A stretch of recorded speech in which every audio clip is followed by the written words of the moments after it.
nakadikit pa sa ating bahay.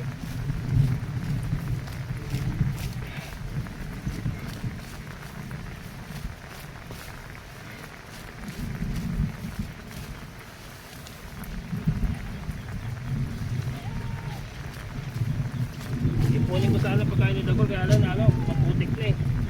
Naputikan na mga kabukal, wag na lang. Mawawa naman si Dagol. Pakainin natin na may putik. Makuha na lang ako ng para sa kanya talaga. Yung malinis.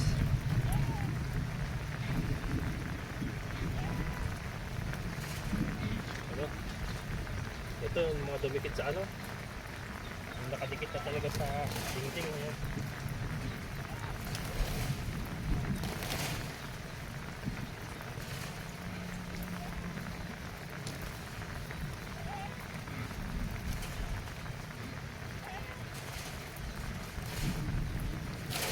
Ngayon po ay ano, mag-alas 4. Kanina mainit. Mas masarap pagtrabaho pagka ano, mga kabukal. Umuulan. Malamig eh. Kaysa mainit. Nakaka-drain.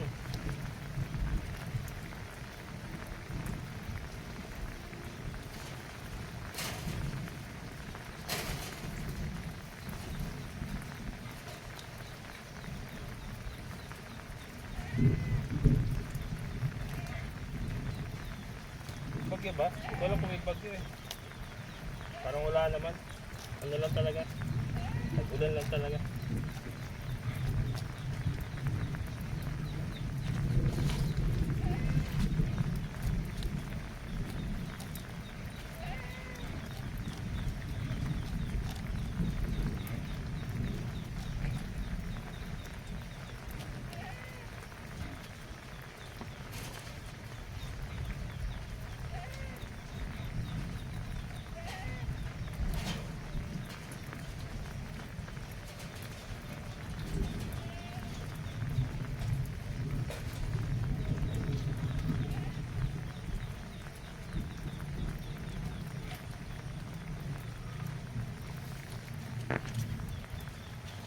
Putik nga lang, putik mga kabukals.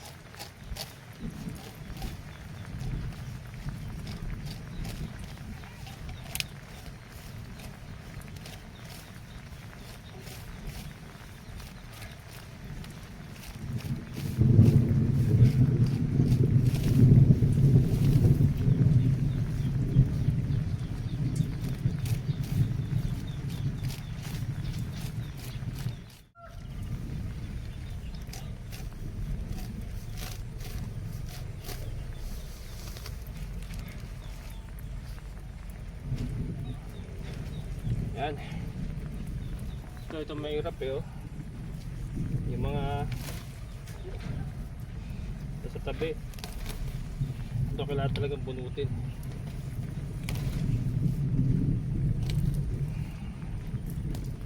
Para maliwalas din tignan.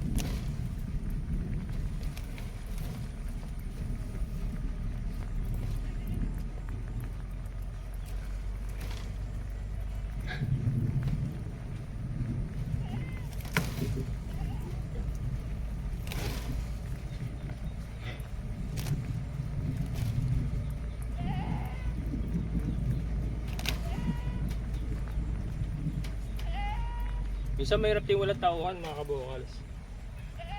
Mahirap na masarap kasi solo mo yung lugar katulad nito. Tahanan ko na to eh. Kaya lang yung mga ganitong ano, trabahoan, medyo mahirap kung talaga gagawa. Not unless upa ka ng tao sa labas.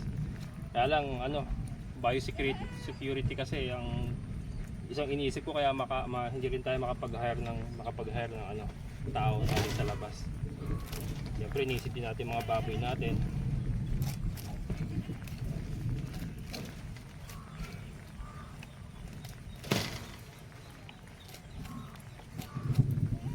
Kaya, kamusta?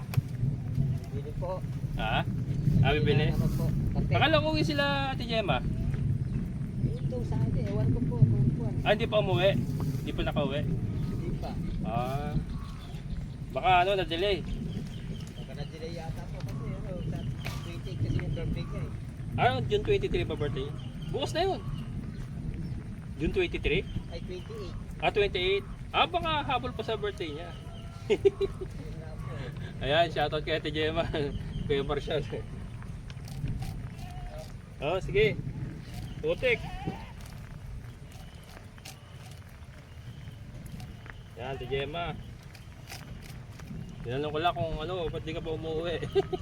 Kaya si Ate Gemma, mga kabokal, isa sa viewer natin na nakakuha din ng lote dito. Yung si Kuya Marshall, yung bilas niya na dito nag-i-stay.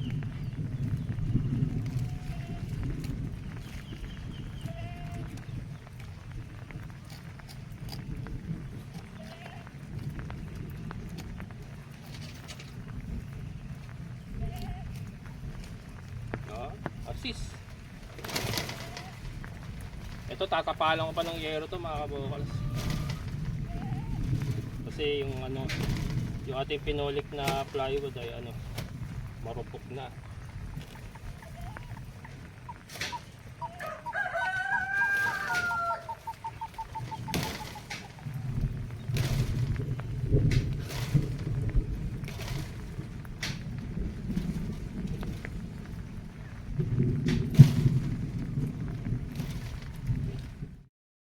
Ayun na mga kabokals.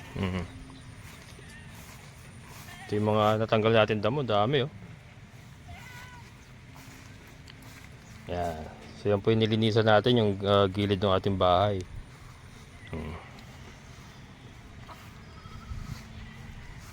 Yan yung ating munting tahanan. At least na tanggal natin yung sukal. Yan, para maliwalas yung tignan, saka hindi delikado. Ito hindi ko na muna tinira. Yan, kasi mag-grass cutter naman ako, kaya tinin pa eh. Dadaanan ko na lang yan ng grass cutter pag tinira ko na yung kabila.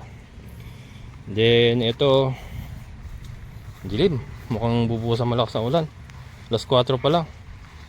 Yan, ito, titirahin pa natin itong mga to.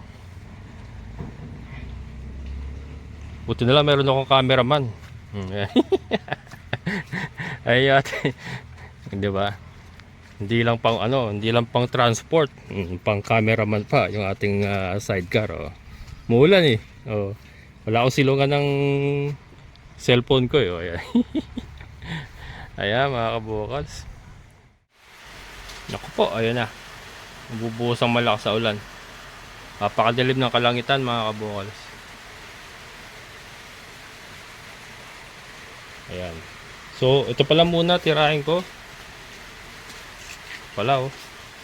Sumusukal na rin itong dito sa area ng ating CR. Ayan.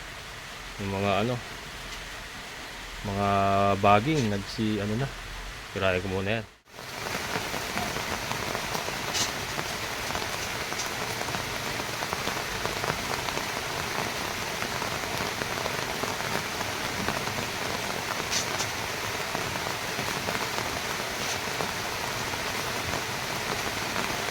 Saka naman ang ulan mga kabukals. Ayan na. Magsak na.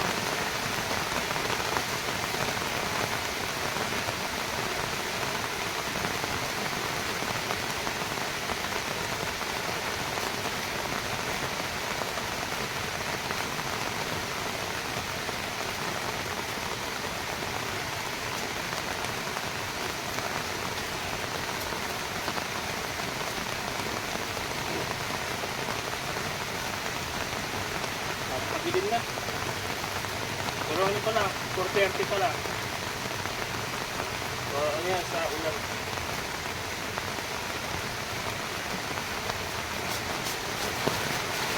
Ayan. Okay.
kabukals, pagka dumami ng dumami ito, bumigat. Ano rin to, mabigat to, kaya niyang pabagsakin yung bakod. Yung mga gito klaseng bakod. Pabagsakin niya yan. Kaya kailangan, ano, hindi natin hayaan, ano, tumapal.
Ayan.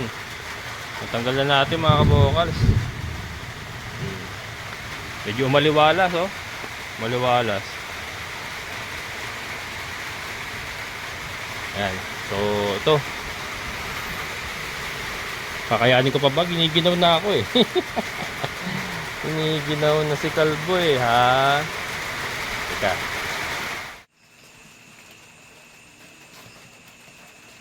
Ayan mga kabukals. Magandang gabi. So, maghahanda tayo ng ating dinner. Yan, ipakikita ko sa inyo mga kabukals kung paano natin magiging o magagawang masustansya ang instant noodles.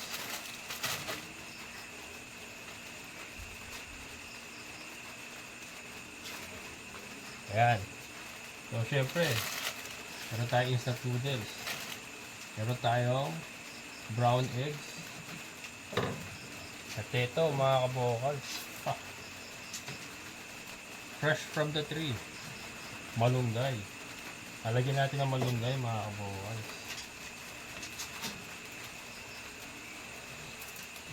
So, habang nagpapainit ako ng tubig, himay natin itong dahon ng malunggay. Lagyan na natin diretsyo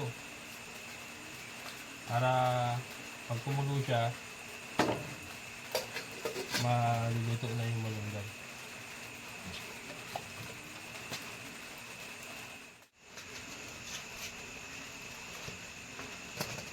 Ayan na mga kabukals, kumulo na siya. Lagay ang instant noodle.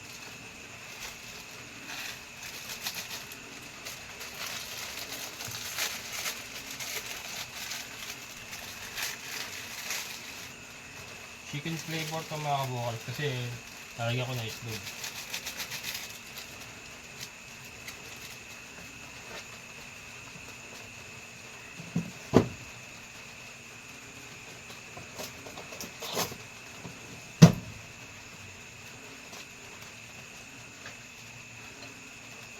Haluin.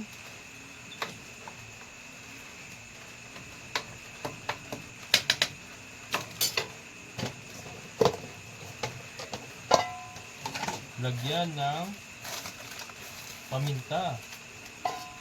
Paminta mga kabukals. I like it spicy. Medyo ko sa maanghang eh. Ibuhos lahat ang paminta. Sayang walang hot sauce. Sarap sana yung hot sauce mga kabukals. Susubukan nyo na ba yan? Hot sauce sa noodles. Lagay ang pampalasa.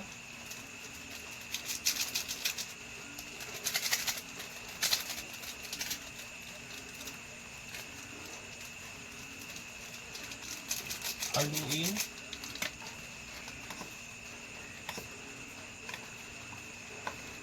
Sarap nito mga kabukals.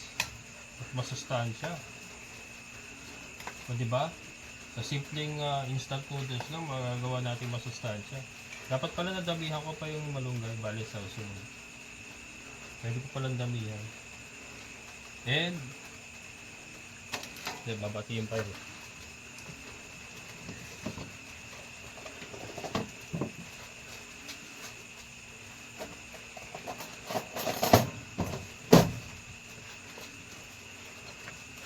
Magbati ng itlog, brown eggs. Ito yung mga mga nahuling ko, harvest ko ng brown eggs mga kabukals. Pero ngayon hindi na natin nakukuha kasi pinurga natin sa nag-antibiotics sila ngayon.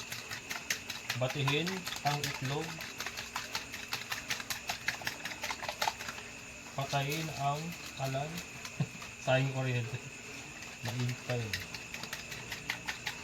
Ilagay ang binating itlog. Haluin. Wala haluin mga kabukals kasi magbubuo.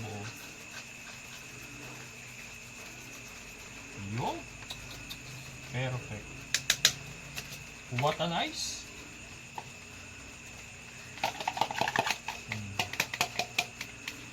Ito na rin yung pagkakainan ko. Para tipid. Tipid sa hugasin. Yan mga kabukals. That's it.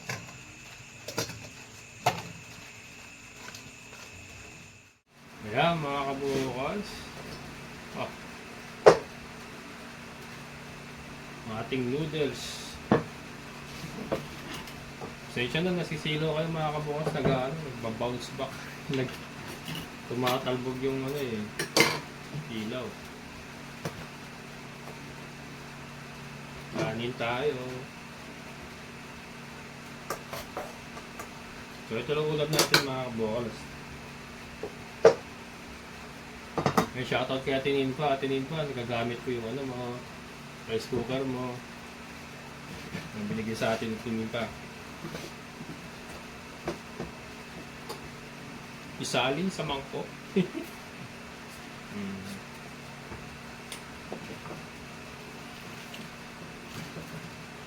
Yummy.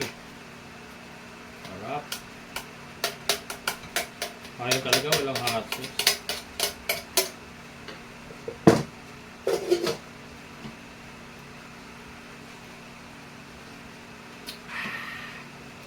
Ayos mga kabukals. Solve.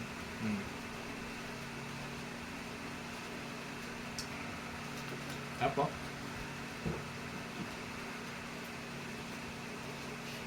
O diba? Nagawa natin masustansya yung noodles.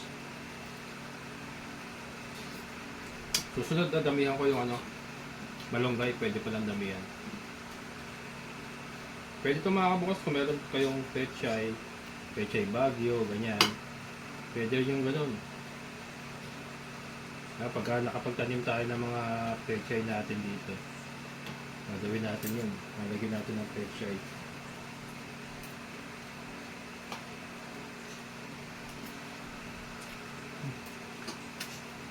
Kain tayo mga kabukals.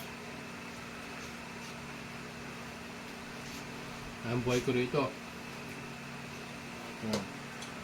Kita niyo ba? Hindi ko nakita.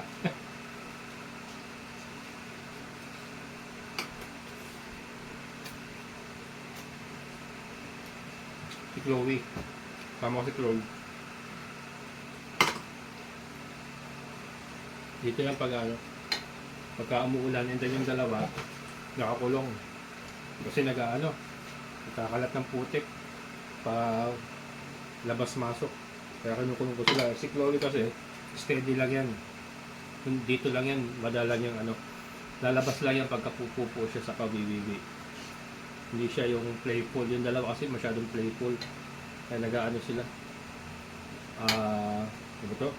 Labas-masok, naghahabulan.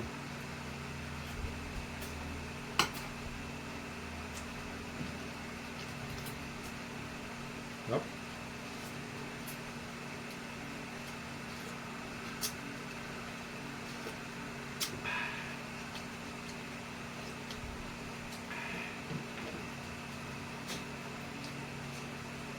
Magkano ba itong bili ko nito?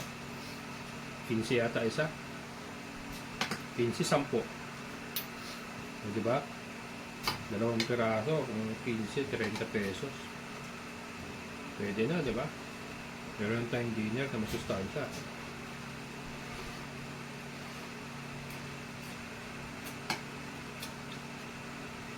Pero ano, huwag din palagi. Kasi yung instant noodles, syempre instant noodles pa rin yan. Hindi masyadong maganda sa kidney pag palaging ganun, pag palaging yun na kinakain natin. Paminsan-minsan to.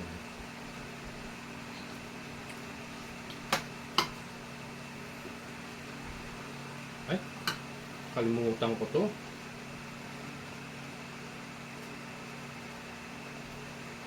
Bawang, mga kabukas. Binigay sa akin ni Sir Andrew. Ang bubuksan to. Ayun. Silyado pa oh. May silyado pa, mga kabukas. Huwag na. Masarap to sa ano, goto. Bawang to, mga ano. Yung sinangag na bawang. Arroz caldo, masarap yun sa arroz caldo.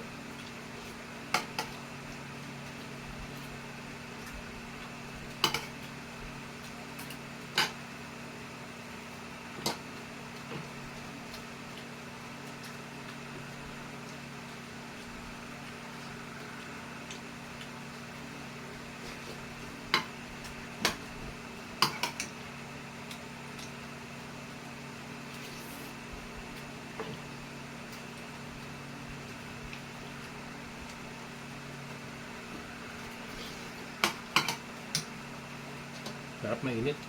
Kasi ano, babad tayo sa ulan kanina. Kaya naisip ko magmami kasi gininaw ko kanina eh. Kaya hindi na natin natapos yung pagdadamo. Gininaw si Calvo eh.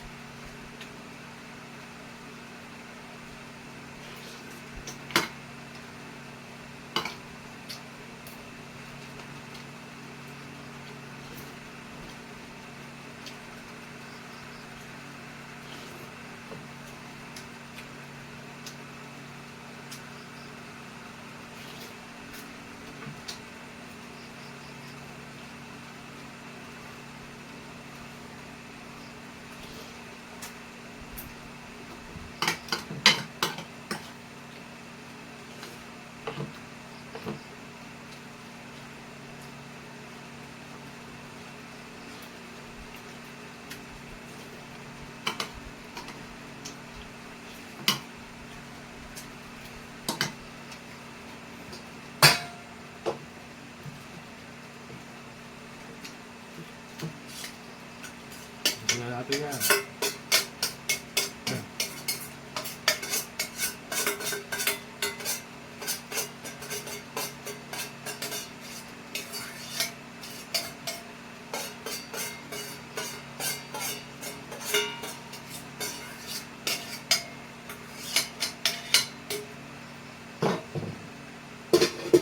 Ayos, pagka nagtinula tayo, pag nagkatay tayo ng manok, may makakuha na pala tayong malunggay. Meron na tayong ma-harvest.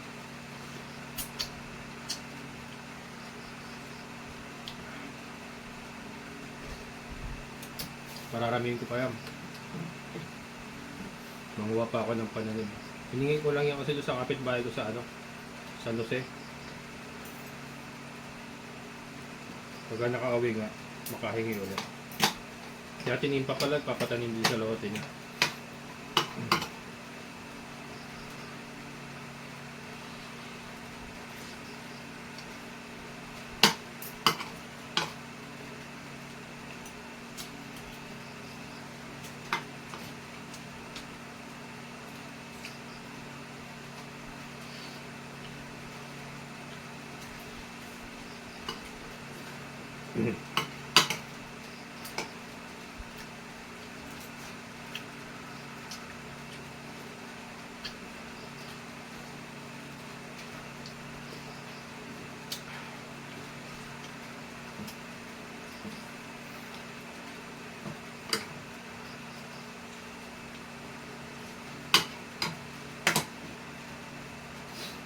At mata ko, mukhang sisipunin ako.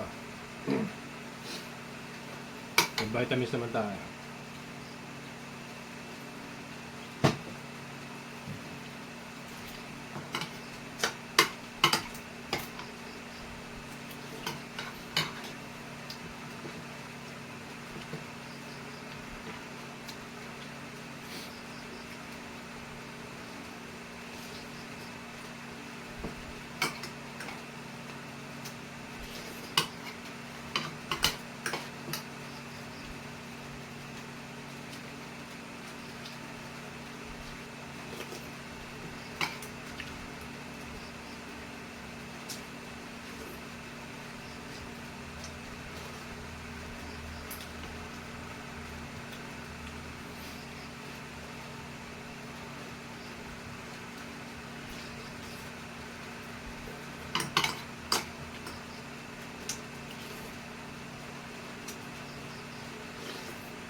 Di ba konse?